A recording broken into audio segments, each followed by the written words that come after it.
by way of review,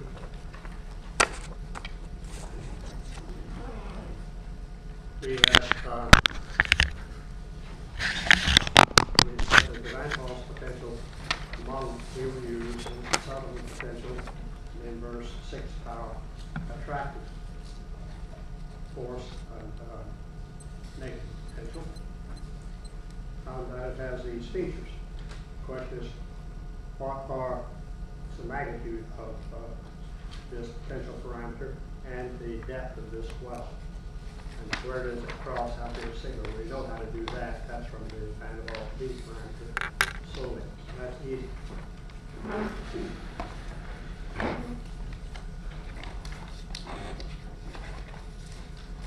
So I'll recall some things we did last week. Just taking a quick look at that. We looked at the period expansion of Van der Waals equation, and you can see from this second term what the secondary coefficient of this equation could be.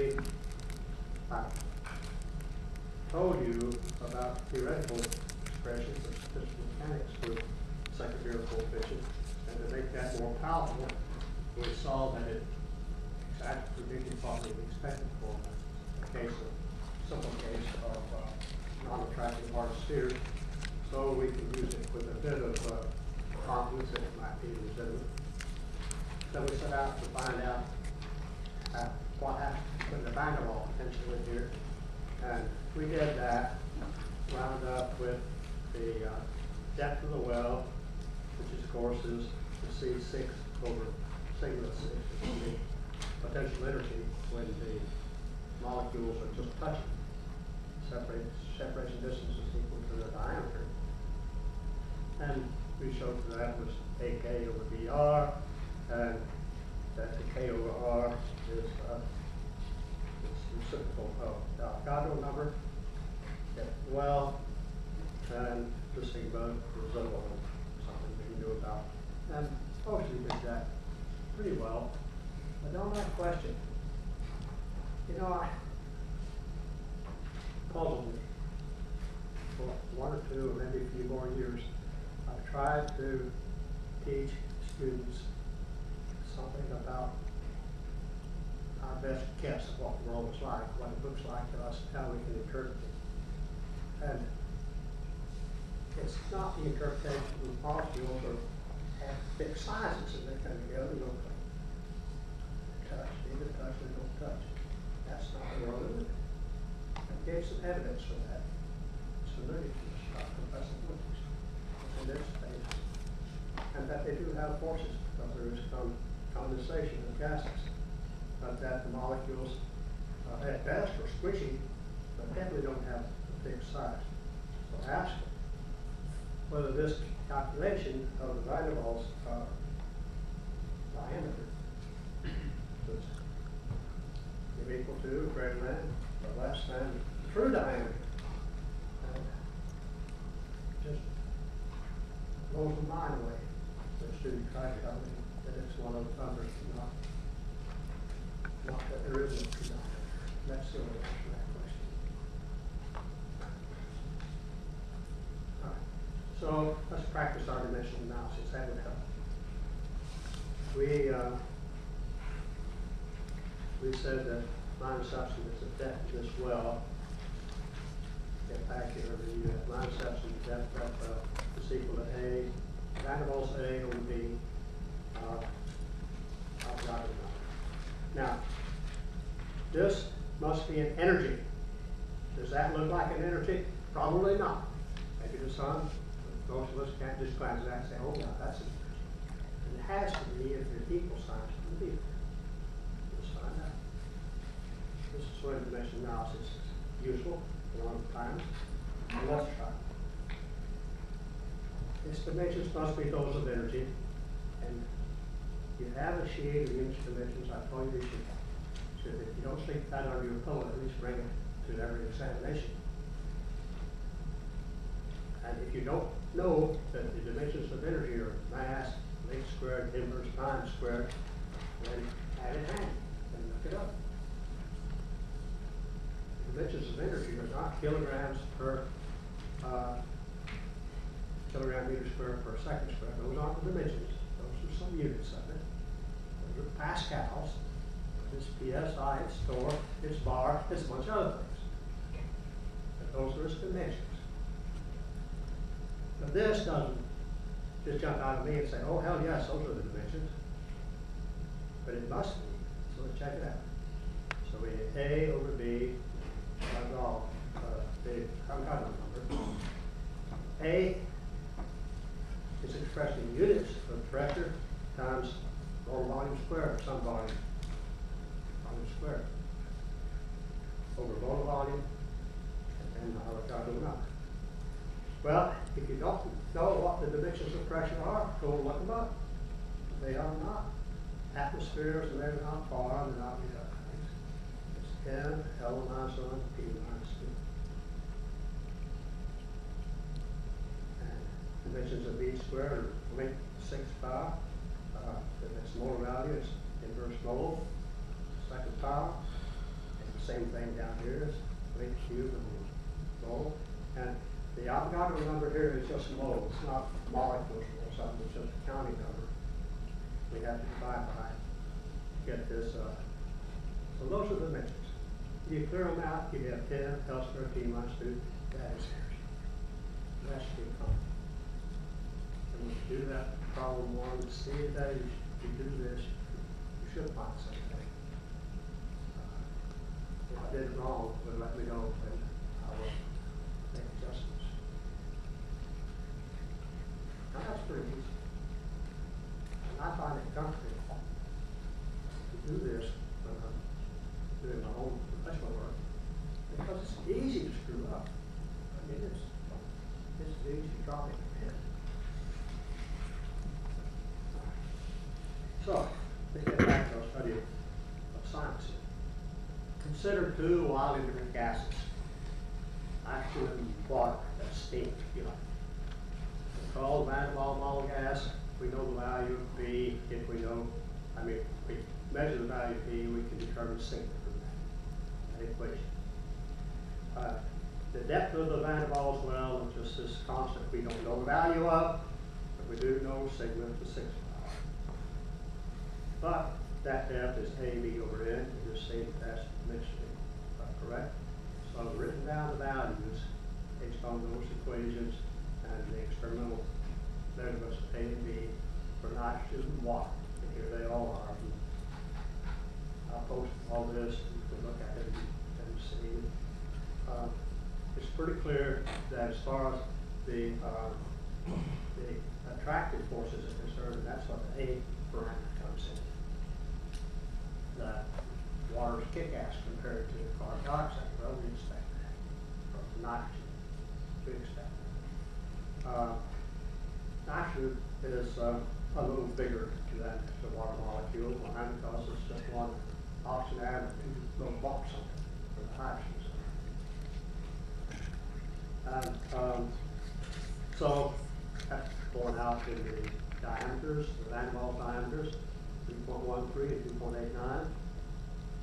The depth of the well, you do this calculation. A and B, and do this calculation, convert it to electron volts, convert joules to electron volts. You probably know that conversion factor. You can find it. It's 1.602 times 10 minus 19 joules per electron volt. Why have I put it in those units? Well, that's the way you normally talk about the energies, binding energies and molecules rather than in joules. But those just for comparing them, so it doesn't make too much difference what you use.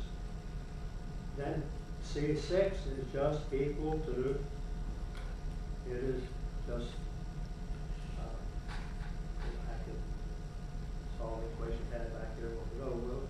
The units are electron volts times 8 to 6.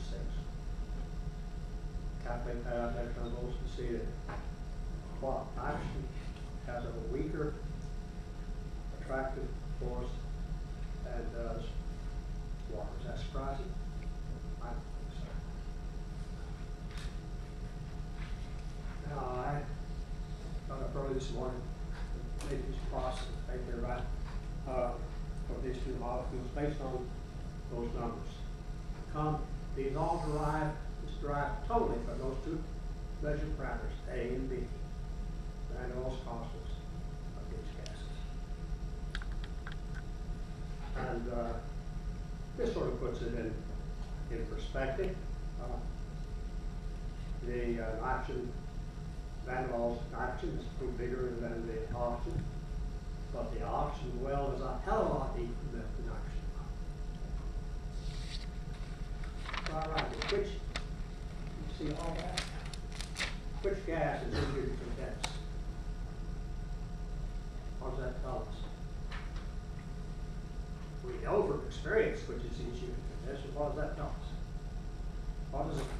What is there that causes a gas to condense into a liquid? What effect? Attractive forces. Say, Attractive forces. the attractive forces. What works against that? What makes them separate? Well, repulsive forces and kinetic energy. Well, kinetic energy. Yeah. Kinetic energy. So I expect that water would be a lot more condensable than nitrogen, and indeed it is. Let's compare the magnitudes of these well depths for the two molecules with the energies of evaporation. If a molecule escapes from a liquid phase, it has to escape from how many molecules that are attracting it? Well, a bunch, right? It may have 6, 8, 10 nearest neighbors pulling it on. It's going to be harder to get away from that bulk than it is just the two molecules coming together in space, separate from one another. Well, we'll be studying thermodynamics very shortly, and we'll be talking about things like the heat of vaporization. I know it's the same in general chemistry nowhere else, and the energy of vaporization is very closely related to that. Heat of vaporization is the enthalpy of vaporization. Energy is related to that by the pressure volume difference. At any rate, these numbers are easy to get the literature of the molar energy of vaporization of nitrogen and water, and convert them to a molecular basis, and convert them to the EVs, and it's 0.58 EV for nitrogen and almost 10 times as much for water. And compare those to the well depths, and we see that they're the same magnitude, right? Same magnitude, but the Van der Waals well depths are smaller than the evaporation energies, as we would expect, as the original was talked about a moment ago. Escape from one attractive molecule, escape from the whole mass. Furthermore, this Van der Waals depth, as we'll see in a moment, is pretty unrealistic at that steep, real steep peak down there. What do we expect these curves or these attractions to look like in the repulsion as well? We expect them more of a general kind of swing down there, just like that. Anyhow,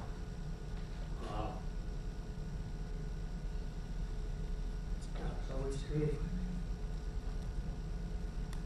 that they're comparable. That's the important thing. Then one of the boiling points, one actually normal boiling points of nitrogen and water. Well, water we know is 93 Celsius, 73 Kelvin. And nitrogen, liquid nitrogen is 77 Kelvin, about minus 196 degrees. And you see, these are some observations, and we've just seen some interpretation based on a very simplistic model. Van der Waals model, very simplistic. Not as simplistic as the ideal gas. Ideal gas can't do any of these things. It can't do that at all. But still, it can raise some of the atmosphere.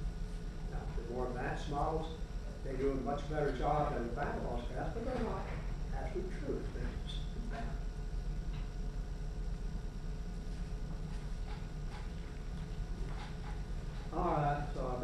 us out here not poking with us.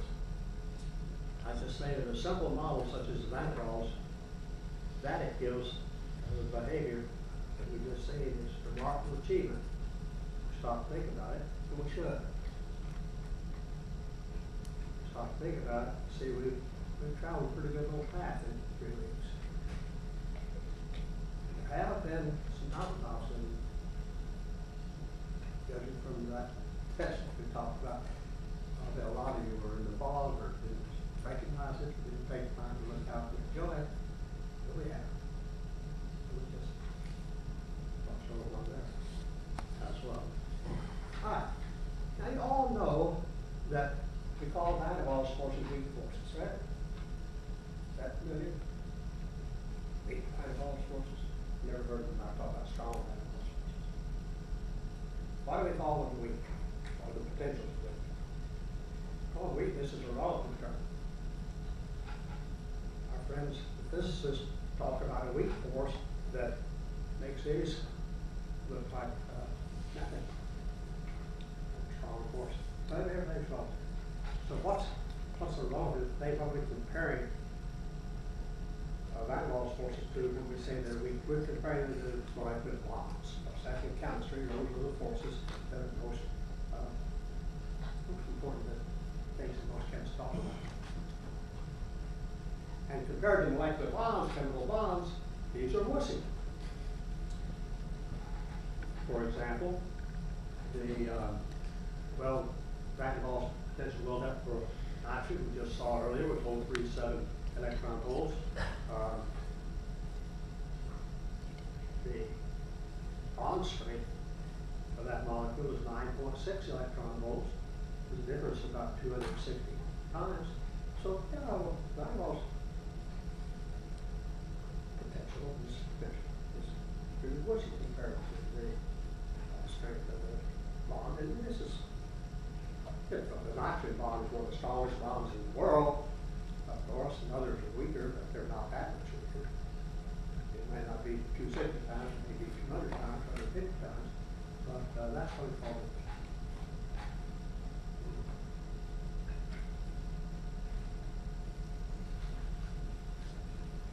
And I have that written out here. And I say that they're weak, all of those hold atoms together in bonds. The Van Gogh's forces are the principal ones leading to liquefaction of non-polar molecules. Polar molecules have some stronger forces than Van Gogh's, still not strong bonds. At super low temperature and high pressure, Van Gogh's forces can condense such liquids as helium, neon, argon, nitrogen. They can have their kinetic energy reduced to the point that these forces are enough to make them coalesce in the bonds. And continue to lower the kinetic energy, and those forces are enough to organize the molecules into lattices. Crystals. Advanced models based on more realistic electric potentials or forces really outperform the Van Gogh's models we would expect. Can you scroll it down a bit? You can't see the top. I can't tell where it is. Push that somewhere. Awesome. Perfect. Oh, sorry. Okay. Of course the advanced models do better. So we don't talk about that at this level because the time is off. In engineering classes or advanced physical chemistry classes, that you'll do that. You'll see these details. But we can pretty well anticipate what happens instead of having a sharp deep well like that. We expect a shallower, more spread out well. And I'm just telling you that that not only do they outperform, not only they predict behavior, reconcile behaviors that are observed better than the Van Gogh's model does. But if you take the various models, and there's a mess of them, and look at the same system, fit the data for the same system to them, you find that it's the areas of these wells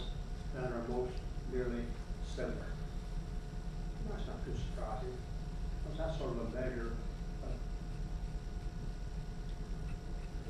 the actual tendency for them to coalesce. It's one interesting thing to know. And so consequently, the depth of the Van der Waals well is usually a good bit lower than the depth of a more distant well. That makes the energy of vaporization is even more greater than it would be for the Van der Waals well. All right. So the second Beer coefficient, Van der Waals gas, is that.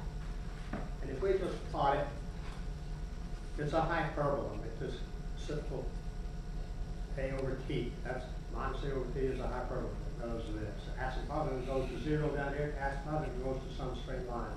Goes on a line down here. Now that asymptote is 30B. If temperature goes to infinity, then Van der Waals, Van der Waals second Beer coefficient goes to B. Crosses over here at 0 at what's called the wall temperature, and that's not where the gas thinks it's an ideal gas. It's just where the attractive forces, the net effect of the attractive forces and the net effect of the repulsive forces balance each other. Still collisions, forces are still make themselves manifest in this balance. How about a real gas? Well, the summer still is a boil point. Boil temperature is this horizontal line up here that it sort of looks like it's going to go asymptotically toward, but if you go to high enough temperature, it drops off. Any idea why? Anybody at all? Why instead of just going flat out here like this, it drops off like that?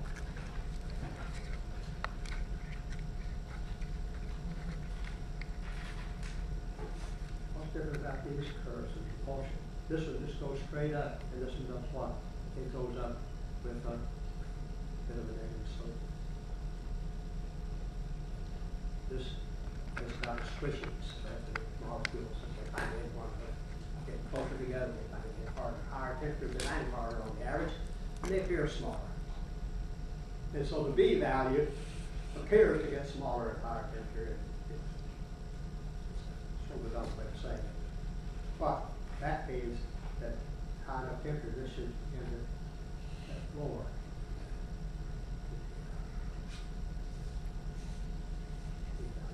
The fact that it does is just beautiful observation that some pretty good ideas about what there might be about the nature of matter that causes us to do some things we observe. And that's the game of, that is the game of science, of physical science.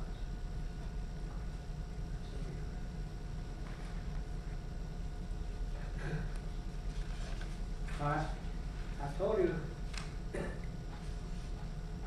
while back when we were talking about Maxwell Boltzmann distribution that experimental tests of that are spot on.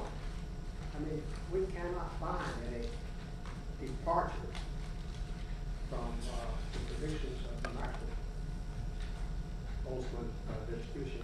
We cannot find any departures from that internal data that we can land on any basis.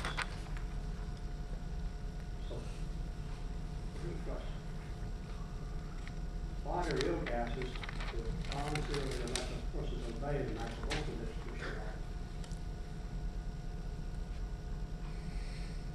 Other No, way. other way. There we go. Why do they think about that?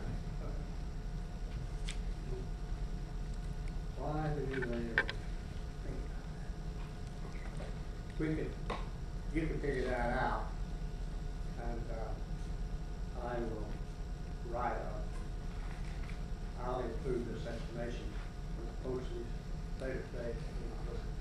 Talk to you. Okay. Why am I not? Because this is a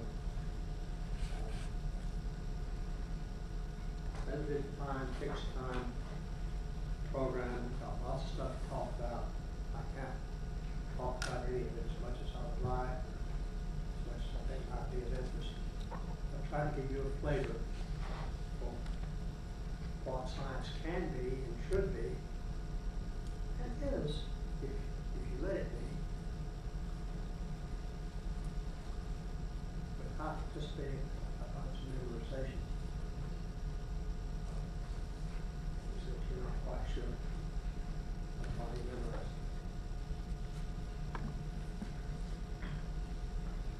Plant collective theory is, in my estimation, one of the jewels and crown of science. Without ready to begin to study another crown jewel of science, it's called science of hermeneutics. And I will tell you a little bit about it, and then I'll have to stop. Learn more about it. We'll take those courses and advanced courses. But I need to see if I can also.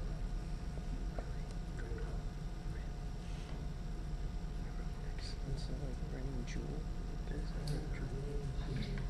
Possibly. Does it come to this? Does it come to this? Stick. It's not how you spell jewel. Yes, it is. Sure? I've never seen it like this. Right. I spell jewel. I give it energy. Joule. Yes. I thought you meant jewelry. Why would we be talking about rubies in Pekin? Because I wrote science of thermodynamics next joule, and I wrote joule like it's an energy and not JEWL. And I was just like, has it really come to this? She spelled it wrong. I thought I was about to spelling.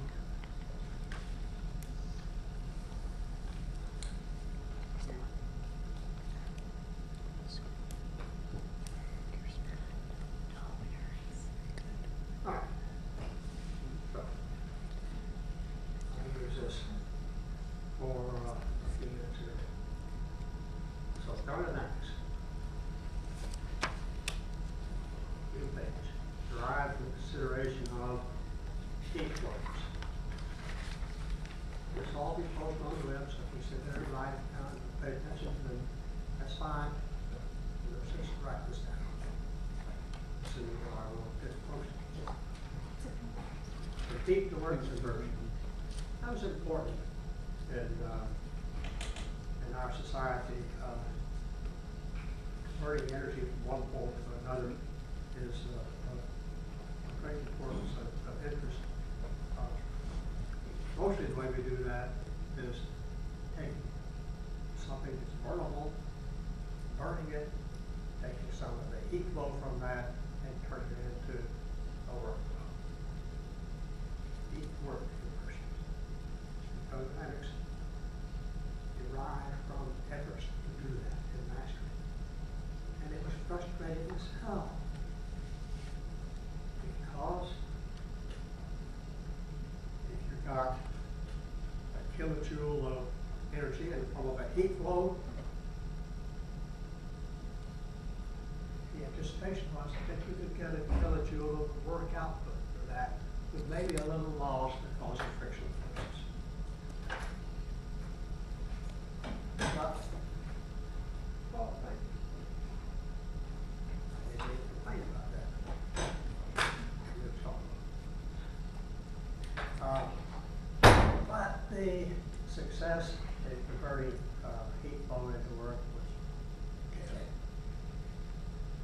Instead of getting 80-90%, which we thought we get maybe 5%.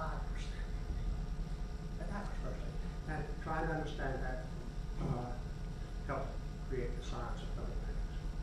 Temperature measurement. Drive consideration how you measure temperature.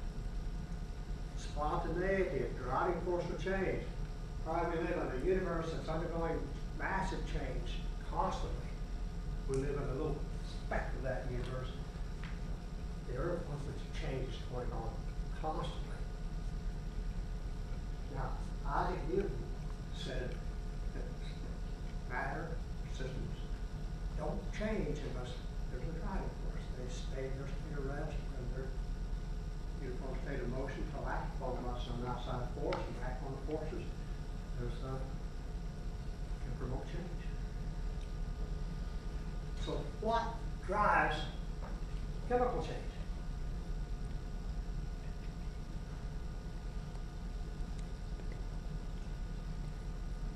Causes things that happen spontaneously without us having to get behind it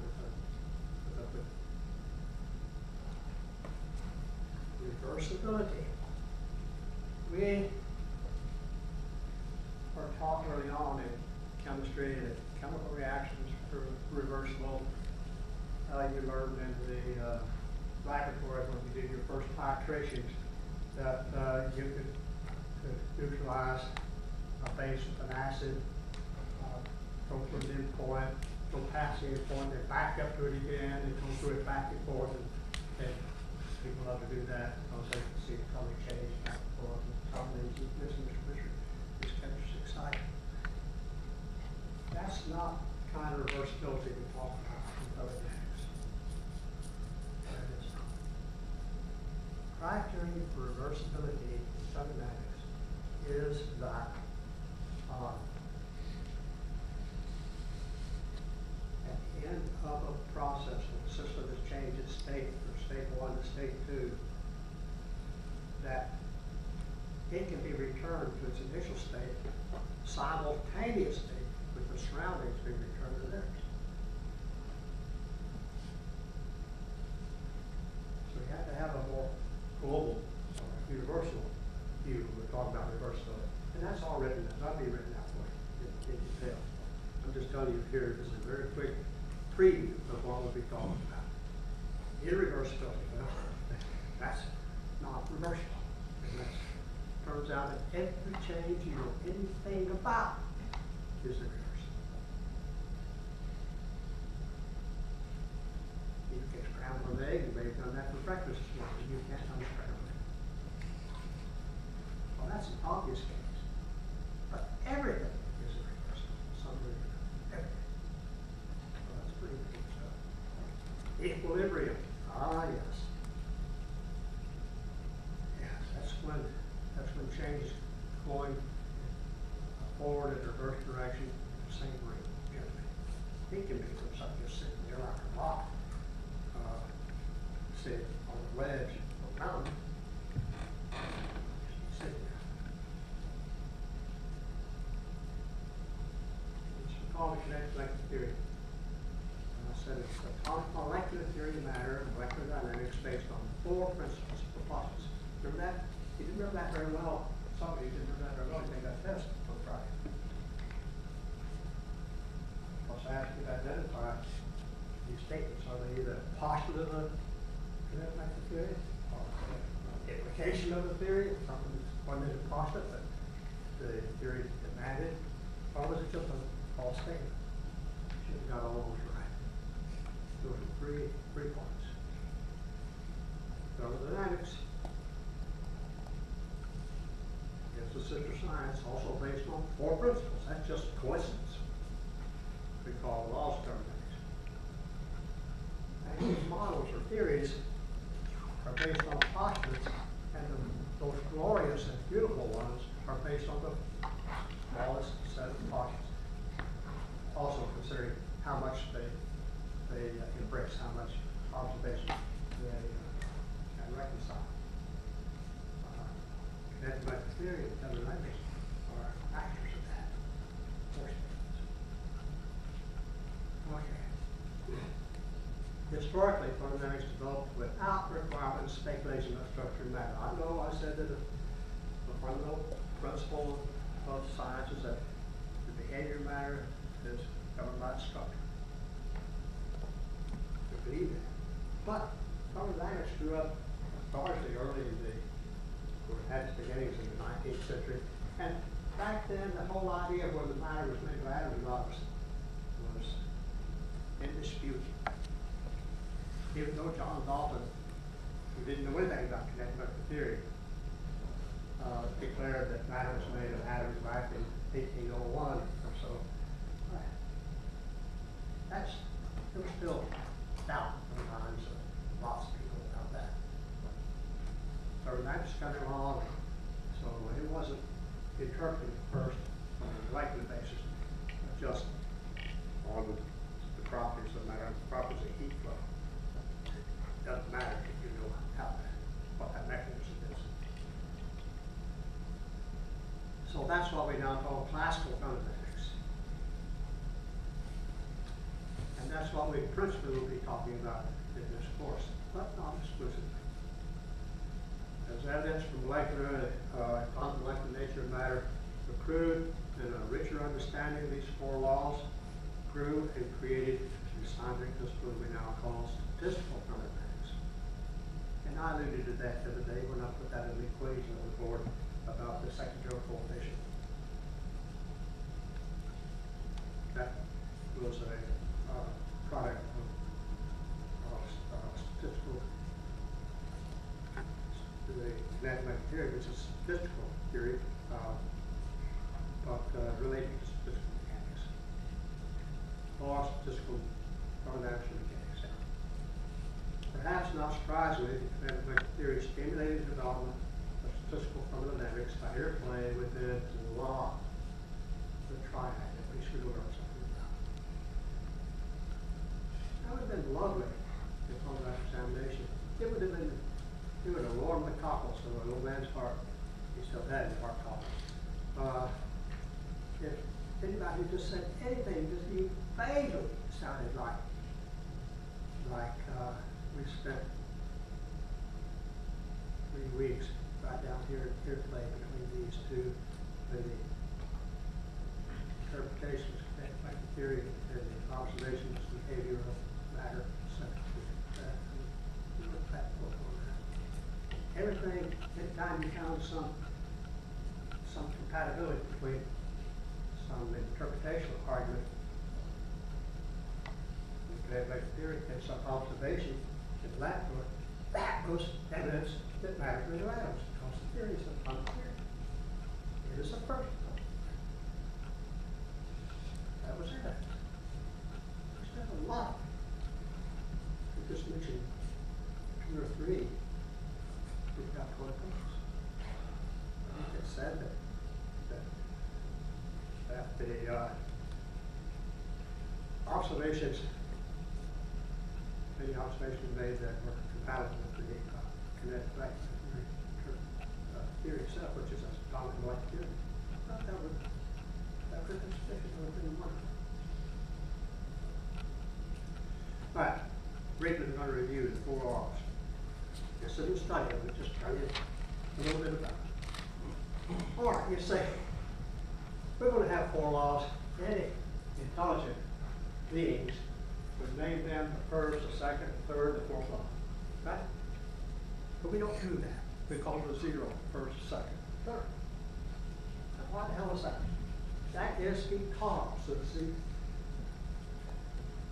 a lot of work that I can't tell you about, which because a lot of work was done out of which this science evolved. It didn't spring out quite different from Ruby's line, others that makes sense. This is sort of moves out of the squishy.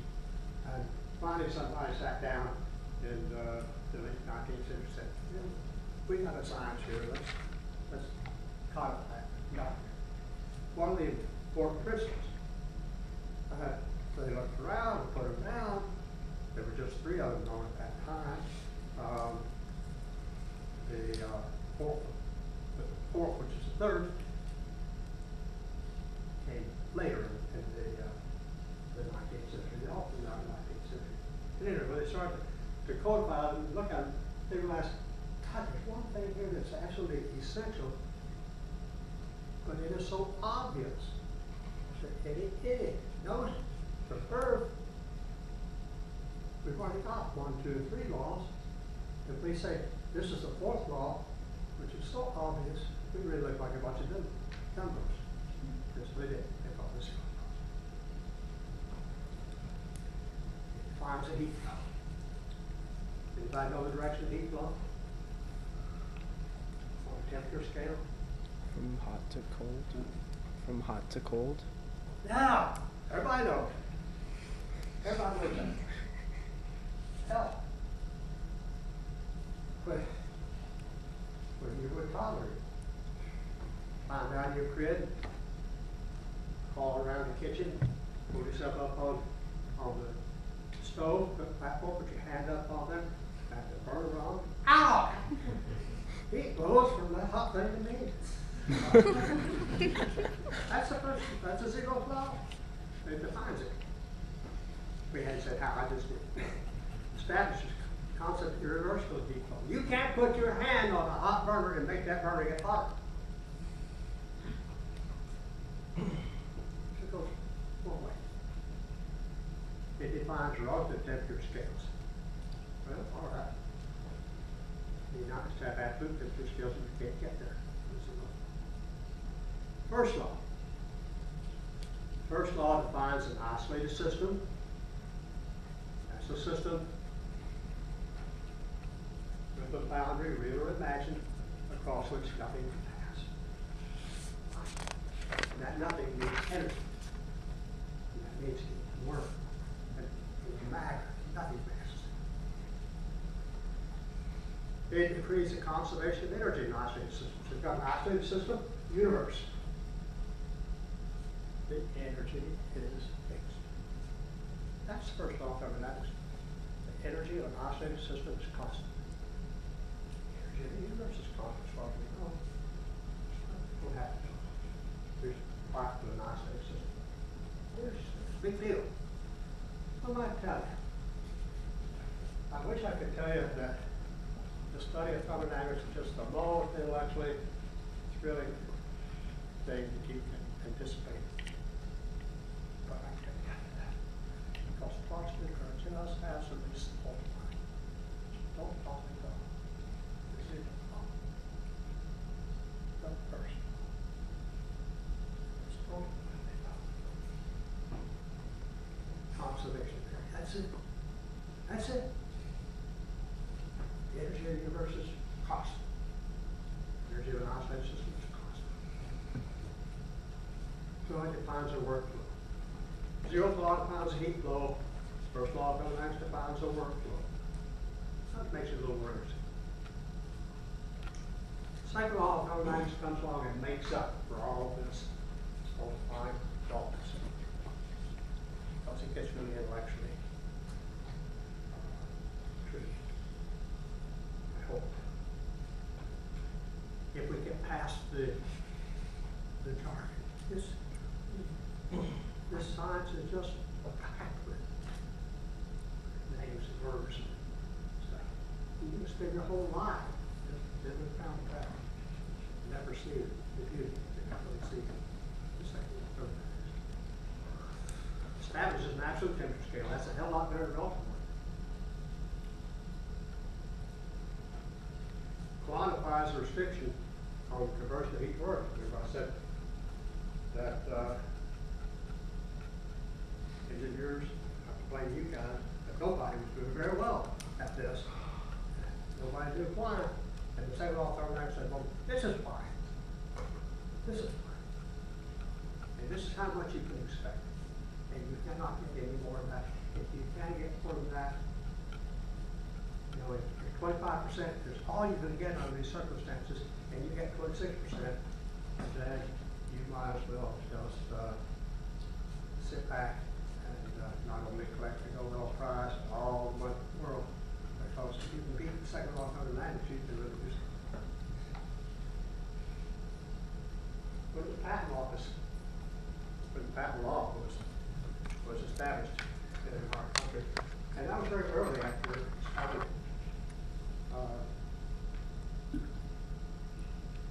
You know what the requirement was in order to obtain a patent on an invention? You had, or utility unit, you had to submit a working model.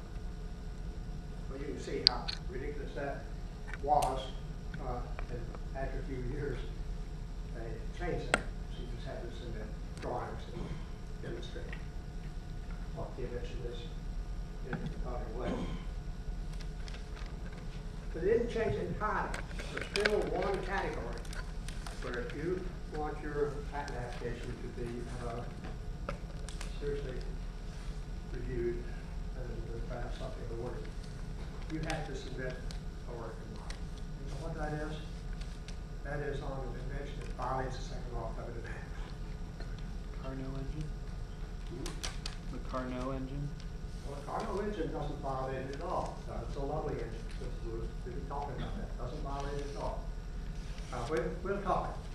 So, you heard of perpetual motion machines. There are two kinds of perpetual motion thermodynamics. There's one that's a violation of the first law of thermodynamics, which is something that makes energy from nothing. Something that takes an isolated system universe and makes more energy. And a lot of people still are inventing machines to do that. But even the most poorly trained individuals can help those. That's not going to work. But the second law of thermodynamics deals with perpetual motion. That first one is called perpetual motion of the first kind, violating the first law. Perpetual motion of the second kind is a violation of the second law. And boy, there are people who invent those things all day long. I wish I had $100 per one that they submitted to me. Really good. And so if you want to get a machine that produces more work than the second law says you can, for people, then you better have a machine that really does that. They're hard to do. Establish the criteria, spontaneous, be clear. Okay. When the total process, what are the circumstances that make a process go spontaneously? What are the circumstances that make one be an equilibrium? Absolutely not. Same law tells us that. That's pretty much stuff. Identifies and quantifies the chemical potential. Okay, you know that I've written before that force is equal to negative gradient potential, right? You've heard that in your classes, and you all understand it completely.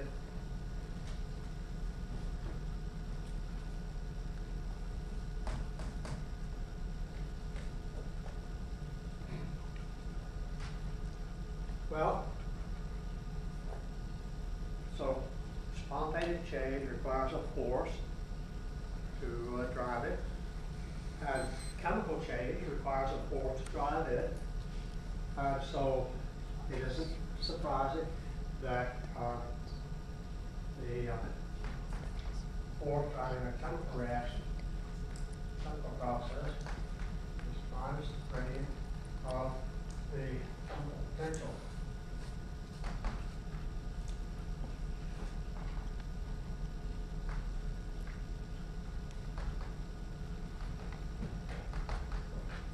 We don't write it. You doesn't write G, but nonetheless, the second law identifies and quantifies the chemical. That's pretty important stuff. Chemists, chemical engineers.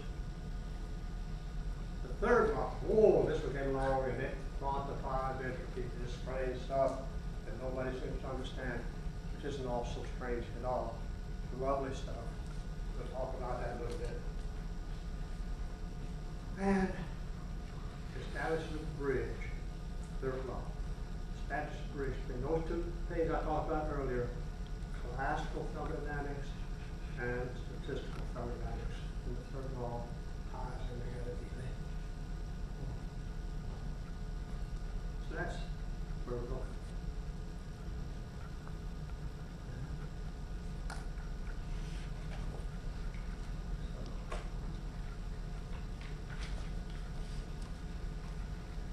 I'm not going to get started right now. A couple of minutes. I have to leave and get out of here. We'll call it a day tomorrow. We're going to study from it. You know, stuff, whatnot. Boilerplate. A lot